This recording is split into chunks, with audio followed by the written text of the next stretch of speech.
am aanbeden en aanloven en danken voor wat hij voor ons gedaan heeft. Wenn wir Weihnachtszeit haben, gehen wir immer weiter naar de Geschichte von wo Lukas reden hat, von was Jesus geboren ist. Diese Zeit haben wir bloß einmal das Jahr, dann dat eine Dollar und dort fokussen, was bedeutet Weihnachten. Und mir wird wahrer wertvoll, weil ich das just noch mal gelesen habe und davon mitgeteilt, aber danach war es wahrer wertvoll von der von mir, wenn über diese Geschichte lesen hat. Und ich war hier ein paar Verse mitteilen in Lukas Kapitel 2 von Vers 10. Und wir euch was wir können von dort zurücknehmen.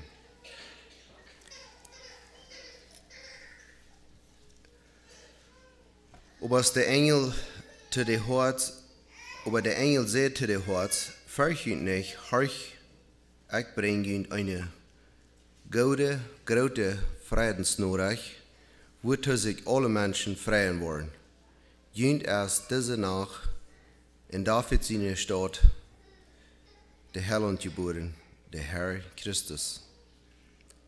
Und am Utefing auf das so ist, wo je durch ein Kind fing, dort in Wingeln angewickelt ist und in die Krablich. Und dann stand bei den einen Engel plötzlich ein großer Schofengel und lobten Gott und sagten, lud Gott im höchsten Himmel ihr kriegen, in den Menschen ab die Erde Friede, die und die er in gefallen hat.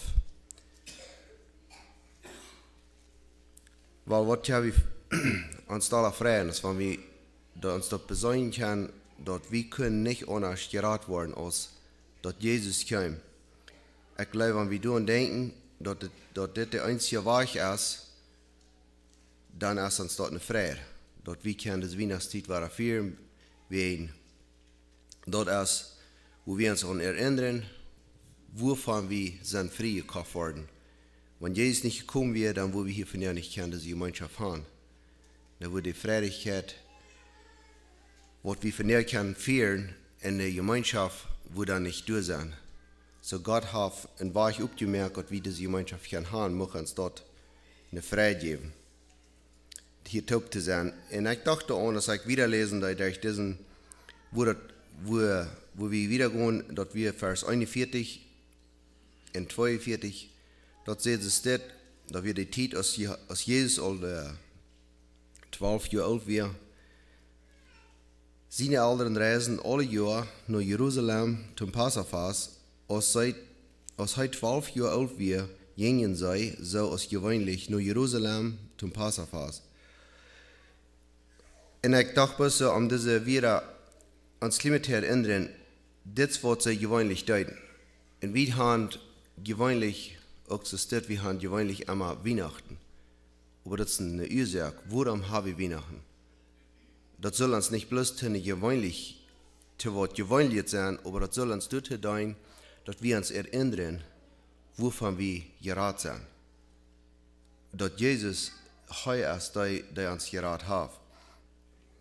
Und dann, als ich diese ganze Geschichte durchlesen, dann wird mir interessant, und da dachte ich so, weil wo interessiert mich das als zu werden? Es Luther, als ich werde die Geschichte nicht ganz durchlesen, aber ich werde ein paar Punkte haben, dass als der Passafest durch wir, so reisen sie drei. Und Jesus wird drei geblieben. Und sie haben noch einen Tag gereist, und was sie das anbauen, wo sehen ist. Dann dachte ich so, wo von der würden wir unseren Sehen finden, wenn wir einen Tag während von der Reise wachen, wenn wir einen Tag auf der Reise wären, und wir haben unseren Sehen nicht mehr, die 12 Jahre alt waren, wo würden wir empfangen? Wo würde denen das interessieren zu sein?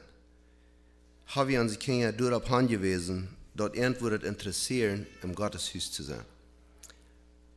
Wenn ich dann denke, sei wir nette Jungs, sei je interessiert, hier von dir zu sein. Und mir merkt das Denken, Jesus interessiert hat. Am interessiert hat, als ein kleiner Junge, gleich dort zu sein, in Gott sein Haus.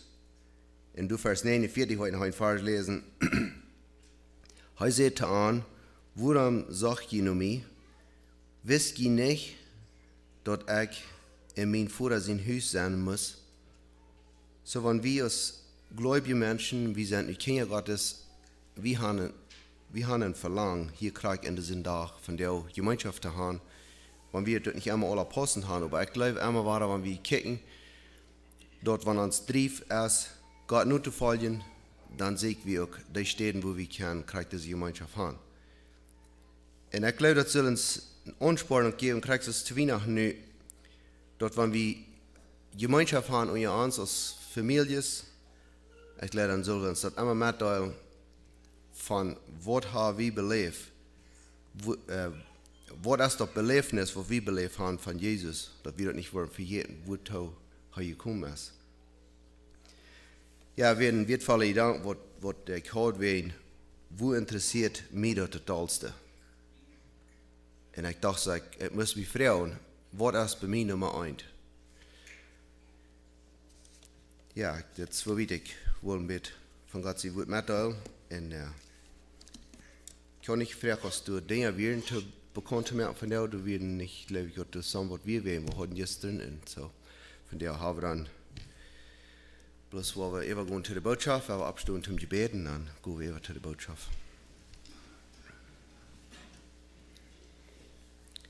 Lieber himmlischer Vater, wir kommen für diesen Morgen, wir sagen dir Dank, für diesen ganz besonders wertvollen Tag, von wie sie kicken, diesen Tag, das nach Himmel war, den hast du gemerkt, und das nie, in deine Leib erst jeder Tag nie, in deine Gnade erst jeder Tag nie, für uns, die wir von dir hier leben, und dass wir können deine Kinder sein, du sei wie dankbar für, Herr. Ich danke dir, Herr Jesus, dass du bei uns bist, aus einem Baby geboren zu werden hier, an diese Erde zu kommen, uns das Evangelium hier leben, und dass wir uns von dir können dort richten, wir können uns leben, du noch, utleben, aus was du gelebt hast, und dort hast du gesagt, in dein Wort dort regt hau, wir vertrauen dort, wir glauben dort. Herr Jesus, ich bete, dass diese Stirn hier, wo du zu dein, dass wir würden ein gratis Verlangen kriegen, die nur zu folgen. Und möchtest du uns Horten vorbereiten für das Wort, was du durch etwas zu uns reden, möchtest du unsere Horten aufmerken, möchte der Heilige Geist und Arbeit sein, dass Utteilen du noch aus uns das fehlt. Und ich bete auch, fall an mit dem Heiligen Geist und ja, für uns Gelotenheit und zu horchen, was dein Wort von dir zu uns zu sein hat. Herr, ich bete um deinen Segen, in Jesu Namen. Amen.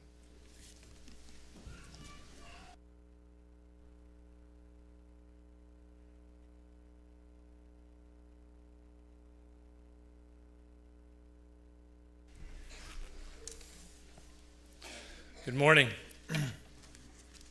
Für mich ist dieser Titel eine Freude was. Besonders diesen zu, ist wie für mich eine Freude, mit der Jugend zu Bram zu gehen und singen. Und dort gibt es eine Freude, some von ihnen hier, wie dort ging uns schein. Aber besonders auch eine Botschaft zu bringen zu Menschen, die nicht haben. Und das Antwort steht hier rum, wo der dies da ist, im Heim. Und du hast zu gehen mit den Leuten und das Joy to the world, the Lord is come. Let earth receive her King. Und dort gibt mir eine besondere Freude. Ich fühle mich taubgebunden mit der Jugend, wo wir zu Bram gehen und mit der Taub die Freudigkeit mitzuteilen. Ich war von der eine Botschaft, meistens in Englisch. Ich habe das geschafft für mich zu finden. The title of the message is Jesus was born into this earth as a human being and he identifies. Jesus feels with us. He knows what we're experiencing. He knows what we're going through. So many times I believe we've been guilty of thinking that Jesus doesn't really know what it's like. And yet we find in Scripture that he knows very well what it's like. Jesus knows very well what it's like living on this earth. Jesus, the God Almighty. Now we will not only focus on his birth, we will focus on his ministry or his life, his temptations, and also a little bit probably on his death. But Christmas is a time, Christmas morning, that morning when Jesus was born was probably the morning, one of the probably 2 mornings that has changed the world the most. There is so many people all over the world today celebrating Christmas. Now, they're not all recognizing Jesus, but they are to a certain extent recognizing Jesus. Because if Jesus had not been born, this day would not be. And therefore, anyone who stops work, how many factories do you think are running today? How many workplaces are busy today? There's only very few. There's very little going on today, and that is because Jesus was born. It made an impact. It changed the course of life. It changed from a world that was in darkness without hope to suddenly have light. It totally changed history. Now, I don't know which is greater, his birth or his death or his resurrection. I think that's hard to decide for us which one's greater. It all needs to go together. But Jesus' birth, Jesus' coming to this earth, changed the course of this world and all of eternity. We are only going to scratch the surface of what that really means, what difference it really made or is making today. And so we will just attempt this morning to understand how Jesus, a God who is eternal, the God who created everything, came to this earth to be born, to be helpless. I always really enjoy the one Christmas song. It's called The Wonder of Wonders. It says, the wonder of wonders as Mary looked down upon her baby, who was her maker as well as her child. He created the womb that had given him birth. There's a miracle there that we will never comprehend. Jesus, the one who created. I think of us making something with our children, and we're playing on the floor, and we make maybe little imitations of men, and we put them all over the floor. Now, it is kind of like as if we were to give life to those little things, those little men. We would give life to them, and now they're moving about, and they're actually doing something. They're doing the things we ordered them to do. They're moving around on the living room floor, and we're watching them and we're delighted. We've made them, and we've given them life, and they're moving about. Now imagine yourself, for even a period of, let's say, 3 months, you decide you will be one of those little ones. Now, you will not only be one of those little ones, you'll be a baby in those little ones. They will take care of you. It is so humbling. It is so humbling for Jesus to come from where he is, the creator of the universe, the creator of mankind, to come and be born of what he created, and then be taken care of that, and then to be taken care of his own creation. That is truly humbling. How Jesus would do something like that. I wonder how many of you have ever felt at work or some other place that somebody would walk in your shoes for a little while. I know my wife has wished that I would walk in her shoes sometimes, because sometimes I don't identify well enough. Sometimes I'm not considerate enough. Sometimes I don't understand well enough what she's experiencing. And I think that's how many of us feel at different times. You know what it's like when you're at work and you're asked to finish a job, and it's way too cold or it's way too miserable. Does it make a difference to you if perhaps your boss, the one who wants the job done, is there with you? Would that make a difference? If he just told you to go get the job done, or if he was there with you and perhaps takes the most miserable part of the job?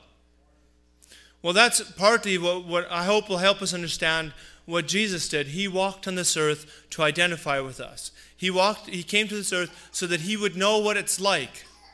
And believe me, he does know what it's like. If we think that our life is too difficult, if we think that our life has too many difficult things, Well, how about trading your life for the life of Jesus here on this earth? Would you be willing? Would you be willing to trade your life for the life of Jesus and go through what he went through?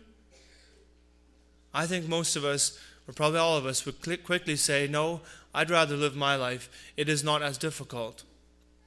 Jesus faced things that were more difficult than any of us will ever face. And like I said, he, the God of the universe, to become a baby that was taken care of.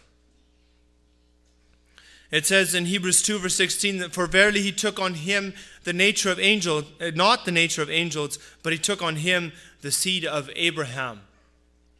Jesus did not come and take on the nature of an angel. That would have been a lot closer to us, don't you think? Don't you think that being an angel would be closer to us? We would already say he identifies now better than he does being God. But he did not take on the form of an angel. He did not take on the nature of an angel, but he took on the seed of Abraham. He became one of us. Yesterday in Sunday school, we pondered the thought a little bit. Why was Jesus born to a couple or a woman that was betrothed to a man? To me, that was an interesting thought. To think that Jesus, it was prophesied that he would be born to a virgin, but it never prophesied, as far as I know, that he would have an earthly father. Why did Jesus need an earthly father? God had it well planned out. When he planned it in a way that Mary, the betrothed wife of Joseph, would give birth to Jesus, because that would mean there was a father in the life of Jesus. How important is a father? Both a mother and a father are important. I don't think we could say that one is more important than the other. Now, it is possible. I know some of you probably know, maybe there's someone here that knows what it's like to raise a family as a single parent, as a single mom or a single dad. And that is very difficult. Now, I don't think that is impossible, but those children miss out on something. As we were in the hospital a week ago, just over a week ago, with one of our boys, one of the nurses said, you don't have to stay here. You can leave your child here if you have to go. But she said, we find that children who have one of their parents here recover better than those who don't. Why is that? Children need our care. They simply need us to be there. It is enough for a child to be in the hospital away from most of his family and in a strange place with strange people around them, people with masks on that look different. That is enough for a child. It is so good for them. It helps them recover when there's a parent, somebody that's familiar, somebody that they know will take care of them. So it was hard for me to even leave my boy there for just enough time to go grab something to eat. Jesus had a father through this. And I find it interesting. This is one of the new things to me as I was going through the Christmas story. You find this in in Matthew chapter 1 and in Luke chapter 3. You find the genealogy of Jesus.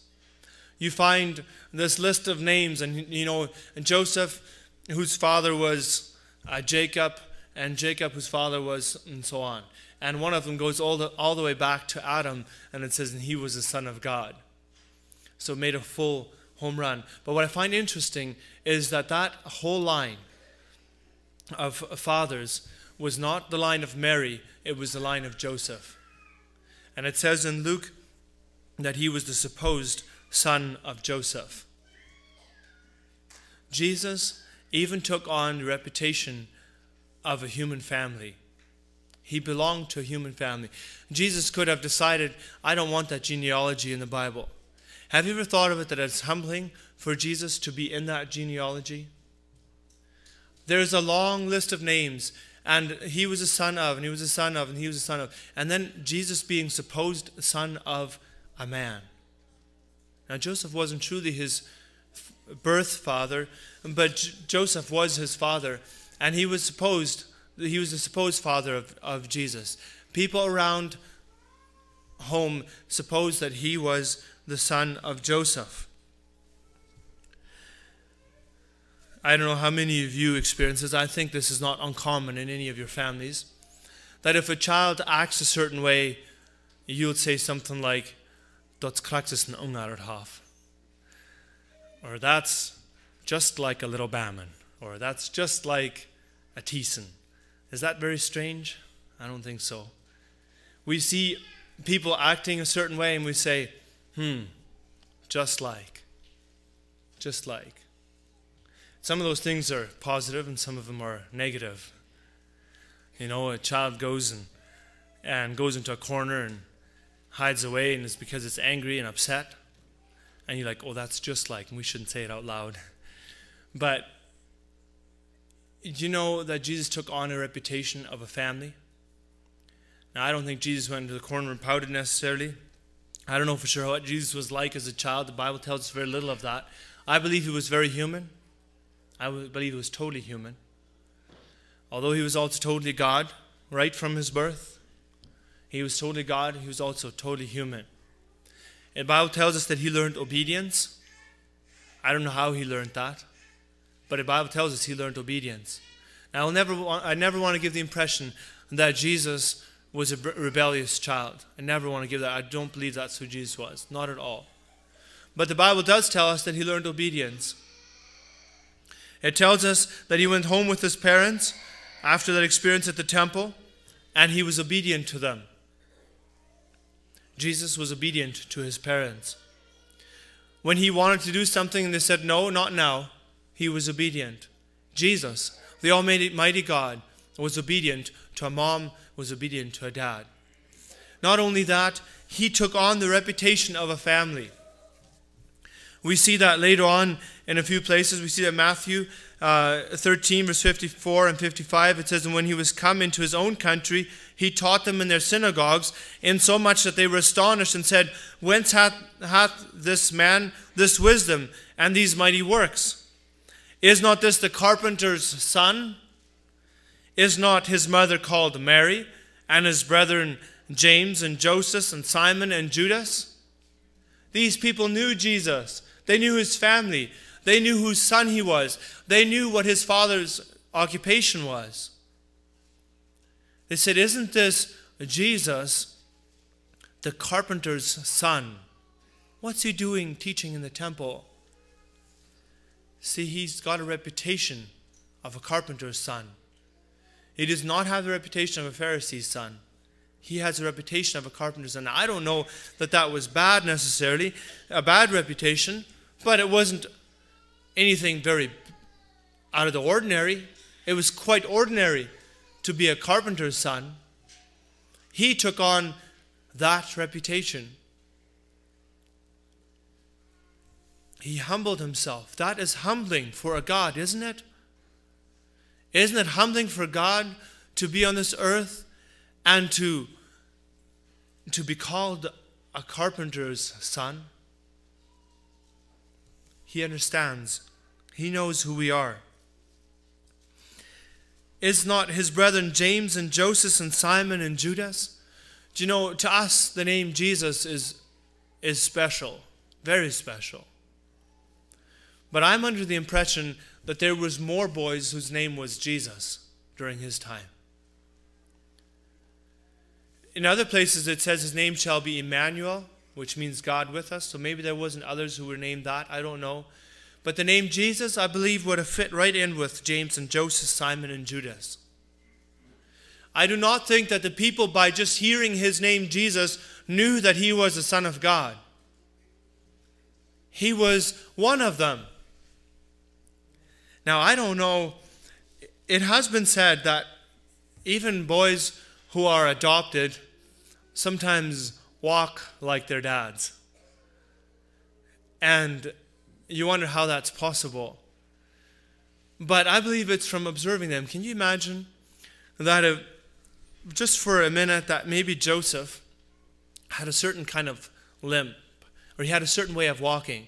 There's certain people you always know them just by how they walk, right? Can you imagine that perhaps Jesus walked just like his father, Joseph? Maybe, some people walk with their arms almost just hanging straight down. Others walk, and I remember one boy specifically who was about 10 years old. When he drowned, he always walked with a little spring in his step, on his tiptoes a little bit. I don't know if it was just like his father, but probably somewhat. We have a certain way of walking, and you see somebody walking in the dark, you know who it is, just by how they're walking. Could it be that if you had seen Jesus walk somewhere in the dark, you would have said, oh, that's one of Joseph's sons? He was the carpenter's son. He had adapted to this life. He ate the same kind of food we ate. There must have been some things he liked better than other things. There must have been nights when he slept well, and I've wondered lately if Jesus ever got sick. I wonder if Jesus ever caught a cold or had a stomach flu. The Bible doesn't tell us that, but it does tell us he was walking on this earth. He was like the rest of them, and people considered him as one of the brothers of James, Joseph, Simon, and Judas. John 6:42 says, is not this Jesus the son of Joseph, whose father and mother we know? He's just a common man. He's just one of us, isn't he? How is it then that he saith, I came down from heaven? That was the better side of it still. Then we have in John 8 verse 41 says, we be not born of fornication, we have one Father, even God, is what the people said. They were, I believe, inferring that Jesus was perhaps born of fornication. They did not understand how Jesus was born. Some people, maybe the older people, maybe the people who didn't grow up with Jesus, and maybe the older people, they remembered Mary having conceived, and Joseph and Mary not yet married, and they thought perhaps Jesus was born of fornication. Can you see the reputation he took on himself? To be called the son of Joseph was the same as it is for you and me to be called by our last name. I remember very clearly the first time somebody said to me, in a totally serious way, he said, Umtja unga. That was strange to me. He was working for me, and he says he didn't obviously forgot my first name or didn't feel comfortable with it, and he says, Umtja unga, or something like that. That was strange to me. Can you imagine that? Jesus being called the son of Joseph? For him, that was the same as for one of us being called by our last name. It identified him with a family, an earthly family. He belonged to them. Jesus could have said, no, I don't belong to that family. Don't put that genealogy in the Bible.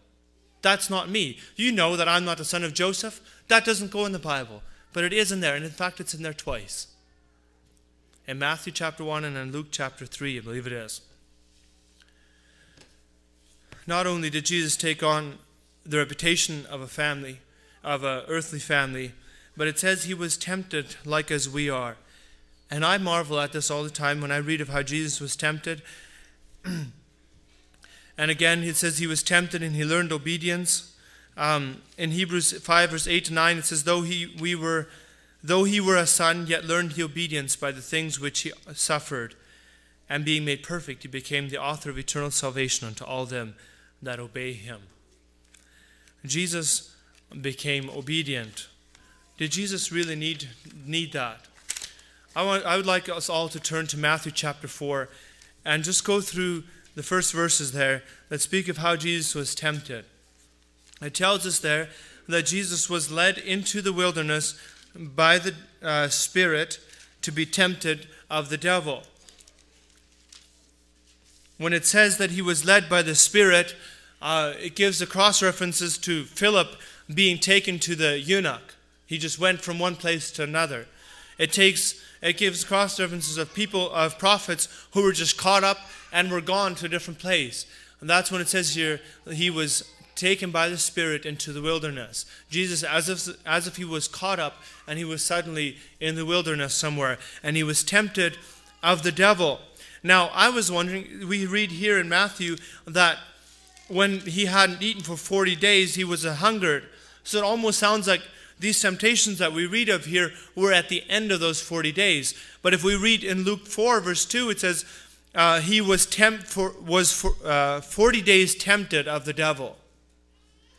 All the 40 days he was tempted.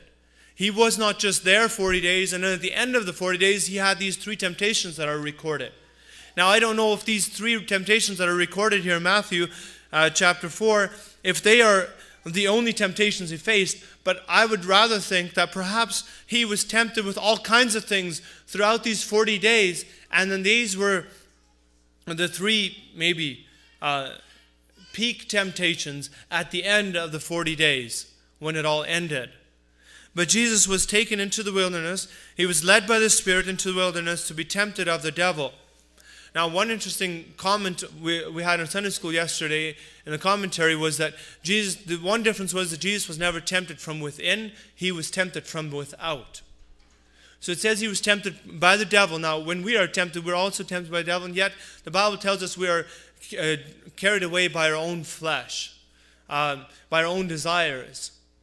And I believe that's one difference. That's what the commentary said. That's one difference between Jesus and us, that he was tempted from without. I don't know exactly how this temptation happened. I've wondered sometimes, because we see pictures of Jesus being tempted in the wilderness, and what kind of picture do you get in your mind? If you were to draw a picture of Jesus being tempted in the wilderness, how was he tempted? It says he was tempted by the devil. What did the devil look like? Some people have a picture of Jesus, and there's this snake, because that's how Jesus was tempted. That's how Adam and Eve were tempted in the Garden of Eden, as if it was through the snake. Others, I've seen pictures of Jesus with a little black demon on his shoulder whispering into his ears. Both of it probably isn't realistic. I don't know. How was Jesus tempted? Was it an audible voice that he heard? Was he walking side by side with the devil? I don't know. Can the devil do that? I don't know. It says he was tempted, and he was tempted by the devil. And I know one thing, he was very much tempted for real. I don't think Jesus was ever close to giving in to the devil. I don't ever want to give the idea that he just barely overcame these temptations. I believe Jesus overcame them very confidently. But I do believe that Jesus was tempted, because that's what the Bible tells us. He was tempted to give in. Or else, why would it be called temptation? If it's just asking and say no, it says he was tempted by the devil. It says, and I would like to read some of these verses here in Matthew chapter 4, verse 1. Then was Jesus led up of the Spirit into the wilderness to be tempted of the devil. And when he had fasted 40 days and 40 nights, he was afterward a-hungered. No kidding, he would be a-hungered. 40 days is the limit. That is, in fact, I think, stretching the limits for a human being to be without food. It says he had fasted 40 days and 40 nights, and he was afterward a-hungered. Jesus was as hungry as I believe a human being can get. I don't know what hunger feels like at that time. I think quite a bit different than any hunger you might be feeling right now. It is completely different.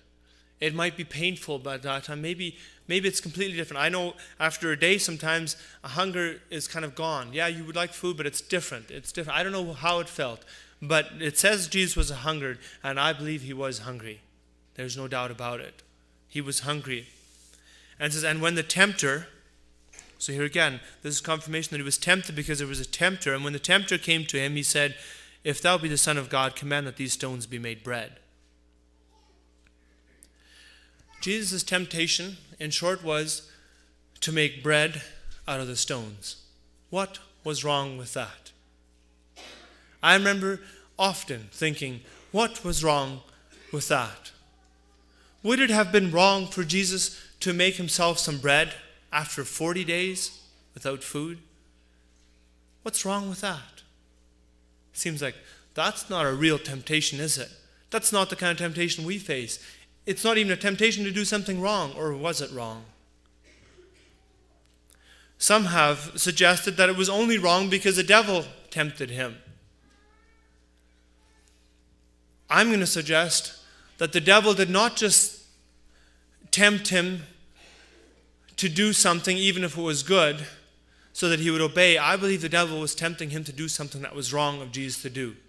So I'm going to suggest that it would have been wrong for Jesus to make bread, not only because he was obeying the devil, but for another reason. What would that other reason be? I believe Jesus was tempted to do wrong. Here's what I conclude, or maybe I shouldn't say conclude. This is what my impression is. If Jesus here was tempted way more than just to make bread for himself. He was tempted to use his own power for his own good. Where in Jesus' walk on this earth do you find that Jesus just did a miracle to make it easy for himself? Just because he was hungry, he decided to take some food. How many of us could handle the kind of power that was available to Jesus and not use it on ourselves? How many of us would be able to stand? You have the power to do anything. Jesus' first miracle recorded is that he made wine out of water. He healed a lot of sick people. He did make lots of bread out of a few little pieces of bread. Couldn't he have made bread out of stones? Definitely he could have. No problem. It wouldn't be any harder to make bread out of stones than it would be to make wine out of water. It was God's power was available to Jesus, and Jesus here learned something very, very important. I hardly even like to say that he learned something because it sounds wrong that Jesus had to learn something, but the Bible tells us he learned obedience, and I believe what Jesus learned right here is that even in times when it would be difficult for him, he would not use his own power to take care of himself and selfishly take things to himself. I believe that's what Jesus was tempted to do. He was tempted to use his own power for his own good. When did he use his power to make bread? When he felt sorry for the 5,000 or the thousands of people that would go home hungry. He didn't make bread because he was hungry and decided to share some with the people next to him. Now, I can imagine Jesus probably ate of the bread that he made, but that's not why he gave them bread. That's not why he fed the 5,000. He fed them. If we would read that, we would find that he had compassion on the people. That's why he made the bread and gave it to them. If he had here sat back and said, well, it is about time I eat something, that's what many of us would have done. And we said, since I have the power, I'm just going to make myself some really good, and I'm not sure if I would have made bread, but something really good to eat out of these stones. Maybe a good steak. If Jesus had done that, even without the devil tempting him to do that, I think we would have lost one notch of our respect for Jesus. Or maybe a few. Jesus did not use his own power for himself. And we see that throughout these temptations. He said, the devil tempted him to command that these stones be made bread. In verse 4 it says, but he answered and said, it is written, man shall not live by bread alone, but by every word that proceedeth out of the mouth of God.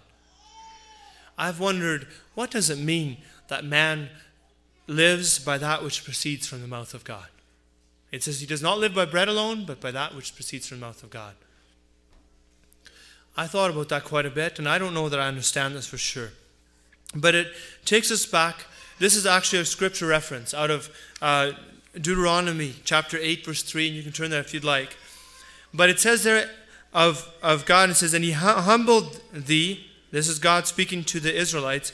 And he humbled thee and suffered thee to hunger and fed thee with manna which thou knewest not, neither did thy fathers know, that he might make thee to know that man, might make thee to know that man doth not live by bread only, but by every word that proceedeth out of the mouth of the Lord doth man live.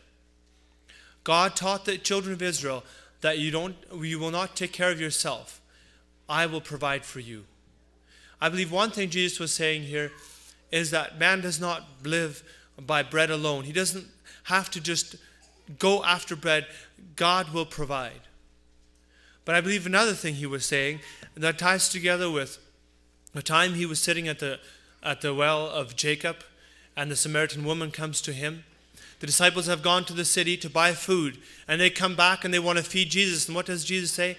He says, I have food that you don't know of. I have meat which you know not of.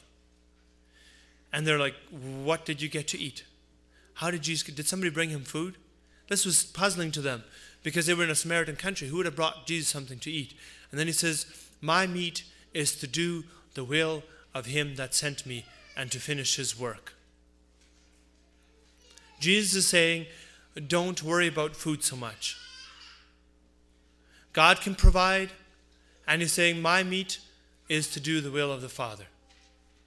That's more important than food. And so he says, man does not live by bread alone, but by every word that proceedeth out of the mouth of God. Then the devil taketh him up into the holy city, and setteth him him on a pinnacle of the temple, and saith unto him, if thou be the Son of God, cast thyself down, for it is written, he shall give thee charge, he shall give his angels charge concerning thee, and in their hands they shall bear thee up, lest at any time thou dash thy foot against a stone. Now, do you think if Jesus had walked in the mountains, and because he was in a human body, he had tripped on the edge of a cliff and he had fallen down, do you think God could have kept him from getting hurt when he hit the bottom? It says here that God shall give charge to his angels concerning him, lest at any time he dash his foot against a stone. What was wrong with this temptation? Was the devil again just trying to get Jesus to obey him? Or was the devil also trying to get Jesus to do something that was wrong? What was wrong with Jesus getting on the temple and just jumping off and seeing what would happen? Just claiming this promise that God had said, you won't hit yourself on a stone. You won't get hurt. God had promised that. What's wrong with Jesus going up there and trying it and finding out? Do we ever, in Jesus' ministry, find of Jesus just going somewhere and finding out if it's going to work? Maybe he's walking, he's been on the mountain all night and he's all tired. He's been praying there all night. And he gets up to a cliff and he says, why would I climb down this cliff? How about I just jump down and make it there faster? We do see Jesus walking on the water one night because the disciples had gone ahead on the boat. But it was to catch up. That's what I believe it was. It was to go with his disciples again. It was not to see if it would work. It says here, Jesus answered him. Jesus said unto him, it is written again, thou shalt not tempt the Lord thy God. So what was wrong with Jesus jumping off and finding out? It was tempting God. Jesus was at the beginning of his ministry learning that he was not to tempt God. And again, I believe he was learning not to use the power God had given him or the promises God had given him just to find out what would happen. Again, the devil taketh him up into an exceeding high mountain and showeth him all the kingdoms of this world and the glory of them. I don't know how this was possible. I don't know what kind of mountain they climbed, but it says the devil took him unto a high mountain, exceeding high mountain, and showed him all the kingdoms of this world and the glory of them. What would you see if you saw all the glory of this world? Is there any glory in this world? What is your answer? Is there any glory in this world? If there isn't, what are we running after? There is a lot of glory in this world. There is a lot of things that give men a reputation, that give men honor. Temporarily, of course, but a lot of things. And the devil was showing all of this to Jesus. He is in essence saying to Jesus, you could become the most famous, what should we name? You could become the most famous, and the most famous, and the most famous, and the most famous, and you could become the king of, and you could become the president of, and you could become the king of, and he was saying you could all have all of this. All the glory that's there. The glory of the most famous singer. The glory of the most famous sport player. The glory of the president. The glory of, you can have all of this. Now, did the devil have the right to offer that or not? It's probably questionable. But I do believe there is a glory in this world, although it is temporary. And somehow the devil was able to show this all to Jesus in a short period of time. He saw all the glory. Now, I think part of us says, that wouldn't tempt me. But I don't think that is quite true. As we walk through this world, even here, right where we live. We don't nearly know of all the glory that's out there, yet we find ourselves a comfortable place among our people. We want some glory. We want certain reputation. We want things to look so-so. That's only a little bit of glory, and we know it's only for a short period of time, and we don't care. We want it anyways. If that's what we do, why do we think that we would not be tempted if we saw all the glory of this world and somebody offered and said, that can be yours? Only under one condition. And you know what? I believe that all the glory of this world is to be had, even today, under one condition. That is the same condition that was given to Jesus. What was the condition? Is to worship the devil.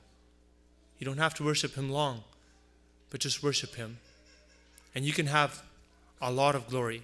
He probably wouldn't offer to you all the glory like he offered to Jesus, but he'd offer glory to you. And I believe you'd get glory if you just bow down to the devil. You would get glory. A very temporary glory that would soon fade away. So many things that we so run after, they're only for a short period of time. This was offered to Jesus, and Jesus had a very clear answer. He said, and saith unto him, then saith Jesus unto him, Get thee hence, Satan, for it is written, Thou shalt worship the Lord thy God, and him only shalt thou serve. You know what I find interesting? Jesus did not say, oh, I know that's just temporarily. I'm not falling for that, devil. I'm not going to fall for that. That's only temporary. That doesn't mean anything. I'll get much better glory. Jesus could have said that. I'll get eternal glory. I'm not willing to lose that eternal glory for this temporary glory. Jesus could have said that. But you know what Jesus said? He said, It is written, Thou shalt worship the Lord thy God, and him only shalt thou serve. Even if I was to receive all that glory and no glory for myself for eternity, I would still not worship you, because I would only worship God. Because him only shalt thou serve. Then the devil leaveth him, and behold, angels came and ministered unto him. When it says they ministered unto him, I believe they brought him food, and they brought him whatever he needed to revive himself. And I believe they brought him good food. You know, man lives by that which proceeded from the mouth of God. This which the angels ministered unto him proceeded from the mouth of God. And says the devil leaveth him, and when Jesus had heard, and the devil leaveth him, and another place says he left him for a certain period of time.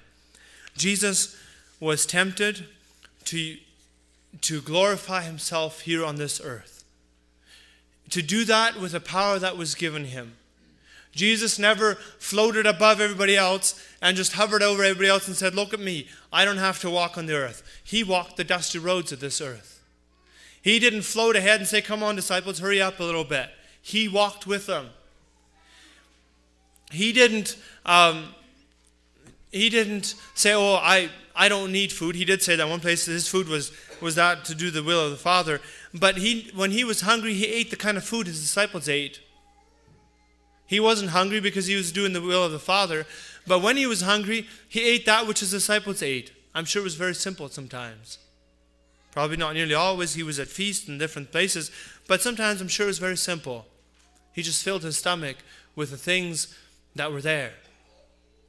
Jesus walked on this earth like we walk on this earth. I will not go into details of the rest. I would like to read one verse in Matthew 8, verse 17. We had this in our Sunday school a couple of Sundays ago. Jesus had just healed the mother-in-law of Peter. Matthew 8, verse 17. Jesus had just healed the mother-in-law of Peter, and a lot of other people that were sick. And then it says that it might be fulfilled, which is spoken by Isaiah, the prophet, saying, Himself took our infirmities and bare our sickness.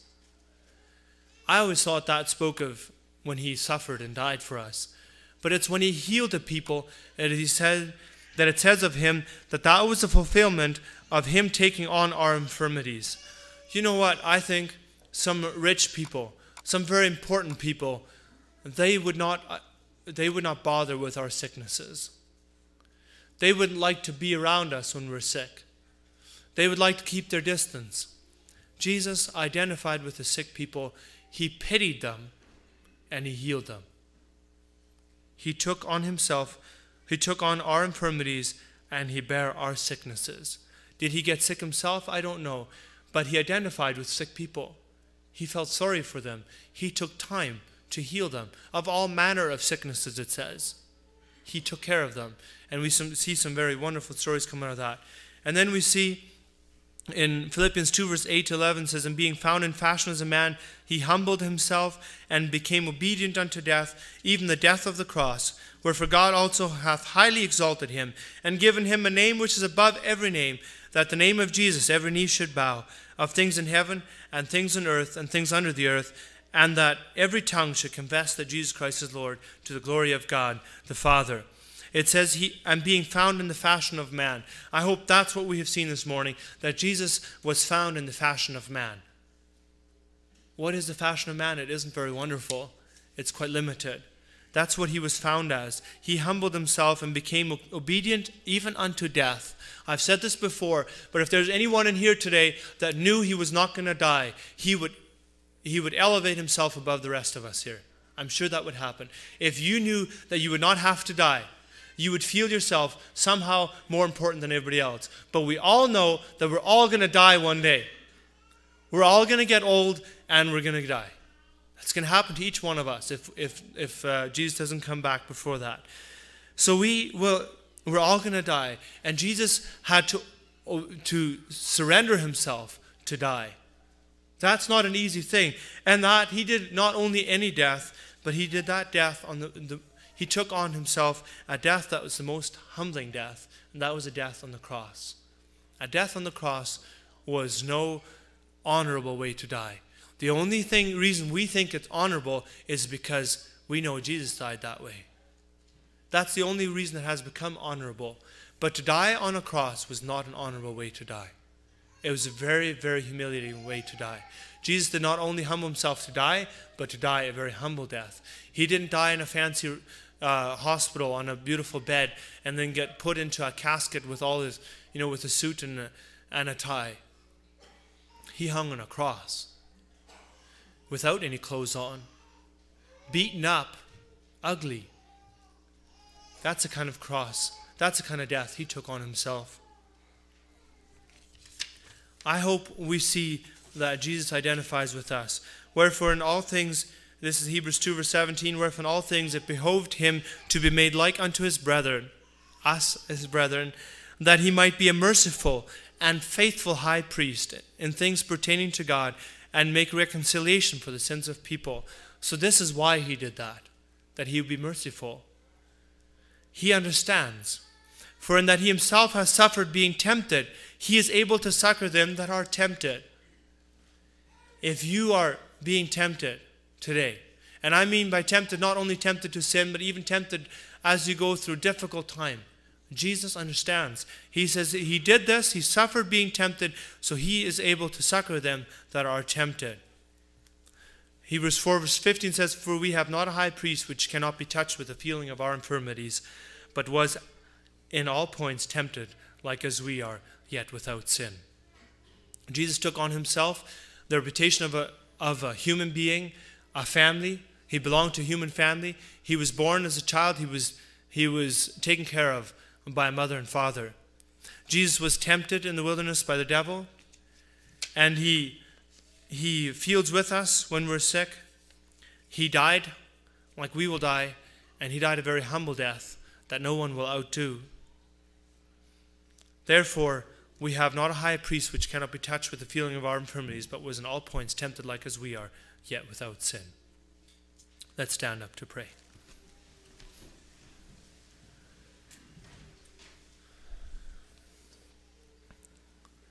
Our Father in heaven, we come to you and we honor you. Lord, we pray that you would turn our hearts to you in humble worship. As we sang in many of our songs already, that we would come and worship you, the King of Kings. Father, we thank you for how you so humbled yourself and how you walked with us. Thank you for your understanding heart. Help us never to forget that you understand where we come from and where we're going. We pray that further throughout this day and the season you would be honored by our attempt of worship. We pray in your name, Jesus. Amen.